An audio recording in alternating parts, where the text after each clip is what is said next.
¿Alguna vez nos hemos preguntado, ¿de qué está hecho todo lo que nos rodea? Pensemos en el aire, las estrellas, nosotros mismos.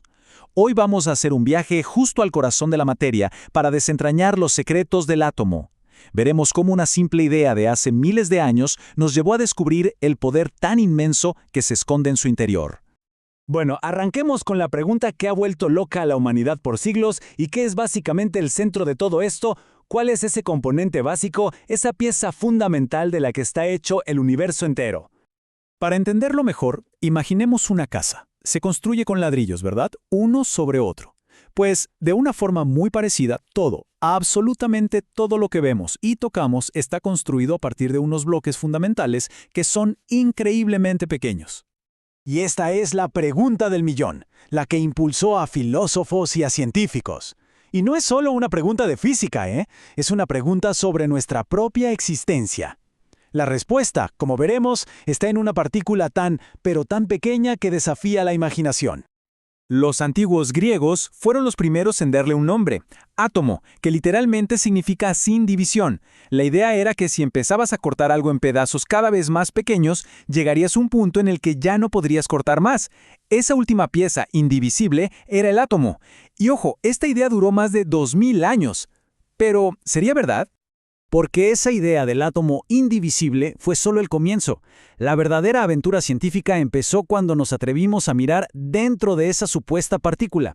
Este viaje nos va a llevar por los descubrimientos que, créanme, cambiaron para siempre nuestra forma de ver el mundo. El camino para entender el átomo fue como una carrera de relevos entre mentes geniales. Cada científico tomó el trabajo del anterior y le agregó una pieza nueva al rompecabezas, revelando poco a poco un universo completo dentro de lo que antes se creía que era una simple partícula. A principios del siglo XIX, un tal John Dalton le dio por primera vez una base científica a la idea del átomo. Para él, eran como pequeñas esferas sólidas e indestructibles. Los átomos de oro eran de una forma, los de hierro de otra. Sencillo, ¿no?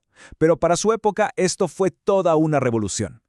Pero la idea de la esfera perfecta e indivisible se vino abajo en 1902. J.J. Thomson descubrió el electrón, una partícula diminuta con carga negativa. De repente el átomo tenía partes. Esto fue un cambio de juego total.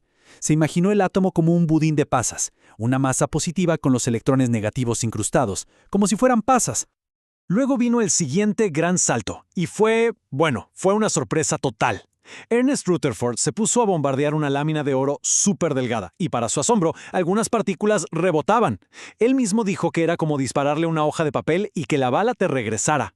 Esto solo podía significar una cosa. El átomo era, en su mayor parte, espacio vacío. Casi toda la masa estaba en un núcleo chiquitito y positivo en el centro, y los electrones girando muy, muy lejos. Pero el modelo de Rutherford tenía un problemita. No podía explicar por qué los fuegos artificiales tienen colores, por ejemplo. Aquí es donde entra Niels Bohr en 1913. Él propuso que los electrones no podían estar en cualquier parte, sino solo en órbitas o niveles de energía muy específicos. Y cuando un electrón salta de un nivel alto a uno más bajo, ¡pum!, emite luz. Esto explicaba a la perfección los colores de las luces de neón, brillante. Ok, el descubrimiento del núcleo nos abrió una puerta a un mundo completamente nuevo de preguntas, porque resulta que toda la masa, y como veremos, todo el poder del átomo reside en ese puntito increíblemente denso en el centro. Es hora de ver qué secreto se esconde. Dentro de este núcleo encontramos dos tipos de partículas. Por un lado, los protones, que tienen carga positiva, y por otro los neutrones, que son, neutros, no tienen carga. Y aquí es donde la cosa se pone realmente interesante y hasta un poco rara. A ver, pensemos en esto por un momento. Desde la escuela sabemos que las cargas iguales se repelen, ¿no? Como cuando intentamos juntar dos imanes por el mismo polo. Pues el núcleo está lleno de protones positivos, todos apretujados. Entonces, ¿qué fuerza descomunal los mantiene unidos y evita que todo explote? La respuesta es la fuerza más poderosa que conocemos en todo el universo, la fuerza nuclear fuerte. Es como un pegamento cósmico.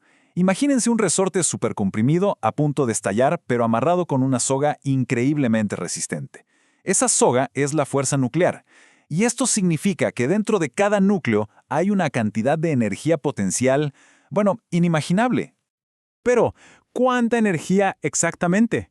La clave para entender esto vino de una de las mentes más grandes de la historia, Albert Einstein, y vino en la forma de una ecuación que lo cambiaría absolutamente todo. Probablemente esta sea la ecuación más famosa de la historia.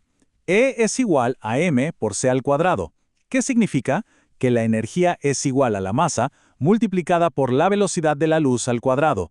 Y como la velocidad de la luz es un número gigantesco, lo que la fórmula nos dice es que una cantidad diminuta, casi insignificante de masa, se puede convertir en una cantidad colosal de energía.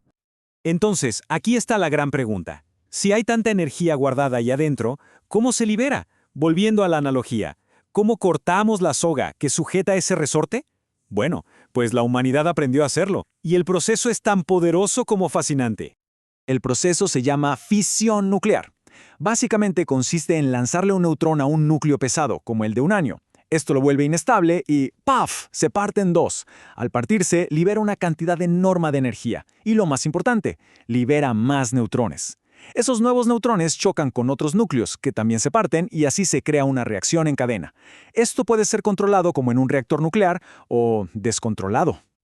Ahora, cuando estos núcleos se rompen, no solo liberan energía, también emiten radiación, y hay de varios tipos. Las partículas alfa, que son grandes y pesadas, una simple hoja de papel las puede detener. Luego están las partículas beta, que son electrones a alta velocidad y pueden ser detenidos por una lámina de aluminio. Y finalmente están los rayos gamma, que son pura energía, súper penetrantes y, claro, los más peligrosos. Se necesita plomo grueso para frenarlos. Y todo este poder nos lleva directamente al capítulo final de esta historia, porque el conocimiento del átomo ha sido sin lugar a dudas una espada de doble filo para la humanidad. Nos ha ofrecido promesas increíbles, pero también peligros sin precedentes. Y creo que nada lo demuestra mejor que estas dos imágenes. Por un lado, una capacidad de destrucción que no habíamos visto jamás, y por el otro, la capacidad de ver dentro del cuerpo humano para curar enfermedades y salvar vidas. Son las dos caras de la misma moneda. Los riesgos son enormes y los conocemos bien. Armas devastadoras, el peligro constante de la radiación, el daño genético y el problema, todavía sin resolver, de los desechos nucleares. Pero los beneficios, por otro lado, son parte de nuestra vida diaria. Diagnósticos médicos, terapias contra el cáncer, generación de electricidad, avances en la agricultura, la lista es larguísima. El propio Albert Einstein, cuya ecuación ayudó a abrir esta caja de Pandora, reflexionó muchísimo sobre esto y nos dejó una advertencia muy seria. Este nuevo poder requería una nueva forma de pensar, una responsabilidad mucho mayor para evitar nuestra propia destrucción. Y esa es la pregunta que nos queda hoy. El secreto del átomo ya no es un secreto.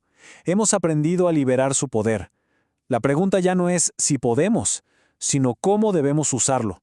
El futuro de esta fuerza increíble depende, enteramente, de las decisiones que tomemos a partir de ahora.